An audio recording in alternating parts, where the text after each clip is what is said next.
Hey, Motorman here, and today we're going to talk about the 3 things you must get if you have a motorcycle like this or any other 900-pound motorcycle. You need these things to make riding so much more enjoyable. First, let's go to the intro, and then I'll tell you all about those 3 things.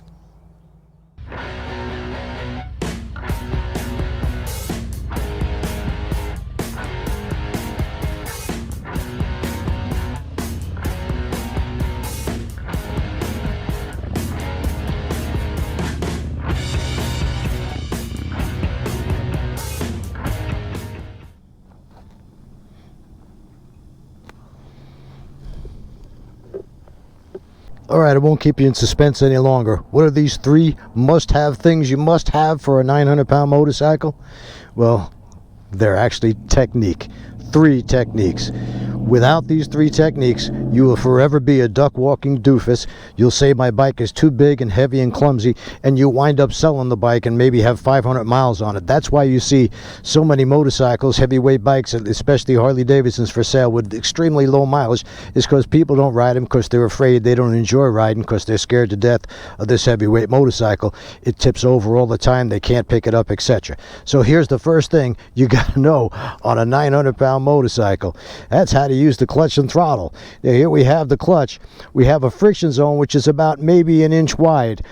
And everybody knows what this friction zone is. If you're a duck walking doofus right now, if any time the bike drops below 20 miles an hour, you start duck walking your bike, you still have to use the friction zone. Nobody pulls the clutch in and pushes the motorcycle forward because it weighs 800-900 pounds. But we'll start her up here, and I'm going to show you how this works because it's so simple, anybody can do it. I'm actually telling you something you already know, but you don't realize it.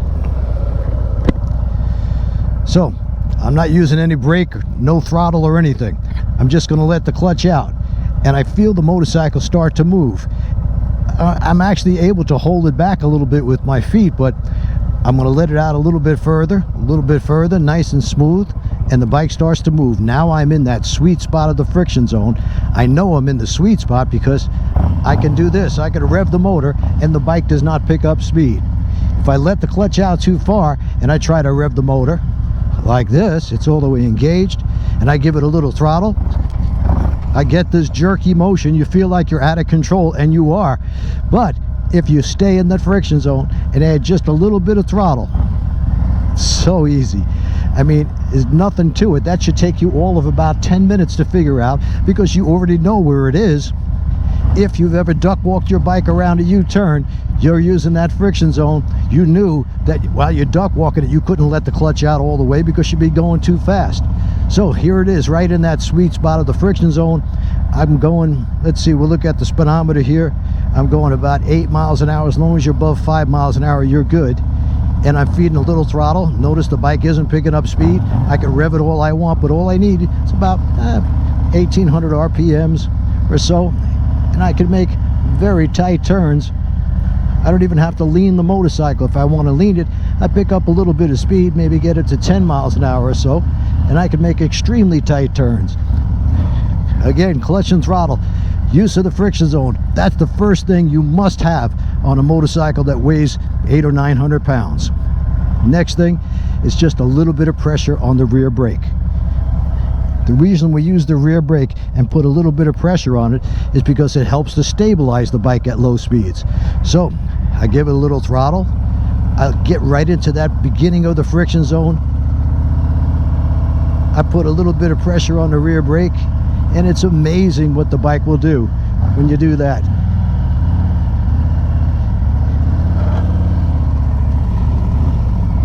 So you figured out the friction zone. You can now easily ride at a walking pace while in the friction zone, but you want to go a little bit faster, like I said, 8-10 miles an hour. No, you're in that sweet spot when you could rev the motor, and simply start turning the handlebars and get the motorcycle dipping. Nothing horrible is going to befall you as long as you keep power to that rear wheel. You could turn those bars. You don't have to go to full lock. In fact, I'm not even near full lock when I'm doing this, but you want to get this motorcycle dipping. Feel that dipping motion. That's what the bike was designed to do. It does not want to turn when it's straight up. It makes it much more difficult to turn straight up. And I'm telling you, in 15 minutes, you should have a pretty good handle on the clutch throttle, the friction zone, and be able to lean and turn the handlebars back and forth with a little bit of pressure on the rear brake. If you don't like using the rear brake, that's okay. It's going to give you more control, but you could try it also with no brake at all. Bring up those revs a little bit, turn those handlebars back and forth, feel that bike dipping. As long as you keep that power to the rear wheel, you're good. Next thing is probably the most important thing you could learn is the proper use of your head and eyes. If I want to turn this motorcycle around, I get in that friction zone, I snap my head and eyes. The faster and further I turn my head and eyes, the sooner my hands will follow. You can practice this and get the bike leaning at about 10 miles an hour. Turn big figure eights, any size you want with these figure eights, but make sure you get your head and eyes around. Really, this is all there is to it. Head and eyes are so important at all speeds, because if you're on a winding mountain road and you don't know where to look, which should be towards the end of the curve, if you look at the guardrail of the oncoming car, you're probably going to ride right into it. It happens an awful lot. You want to practice your U-turns? Get in that friction zone, measure out whatever makes you feel comfortable. 4 parking spaces, that's 36 feet. Eventually you could get to where you could turn this motorcycle in under 2 parking spaces. But that's going to take more practice. Just get to where, and it shouldn't take more than a half hour, you could confidently make a U-turn in 24 feet, because that's what you got on the street. 2 12-foot lanes, 24 feet. This isn't brain surgery, folks. It's just technique, and it's free. Your head and eyes came with the bike, came with your body. The friction zone came with the motorcycle, so did the rear brake. As I said, if you don't want to use that rear brake, that's okay. Some people find it easier, but it does help you control the bike. If you're going to go into any kind of competition riding, you're going to have to use that rear brake. And let me show you something else that's going to help you immeasurably. And here it is. This is my Ride Like a Pro experience video, just 20 bucks. You can get this in a download, or you can get it in a DVD. It comes with a practice guide. When you really want to get into this and set up some exercises, this will show you exactly how to do it. But you watch this video, make sure you practice in the order shown. I gave you just a brief understanding of how it works. This will go into much greater detail on a whole bunch of motorcycles, but these techniques will save your life. They'll make riding so much more enjoyable, and you'll wind up keeping the bike instead of getting rid of it with 500 miles.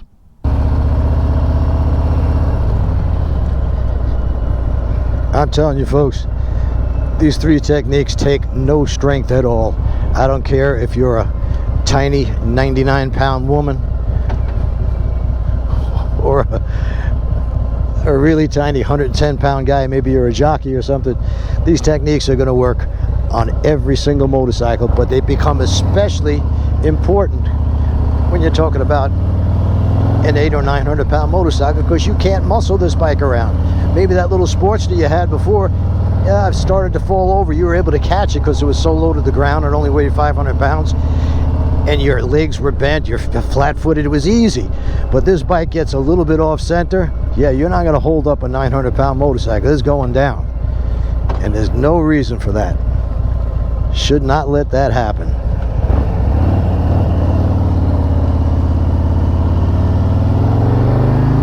I've said this a million times. If you think motorcycle riding is fun now, imagine if you actually knew what the hell you were doing. I guarantee you it's a lot more fun. Get that video of the best 20 bucks you'll ever spend. It's on my website, ridelikeapro.com.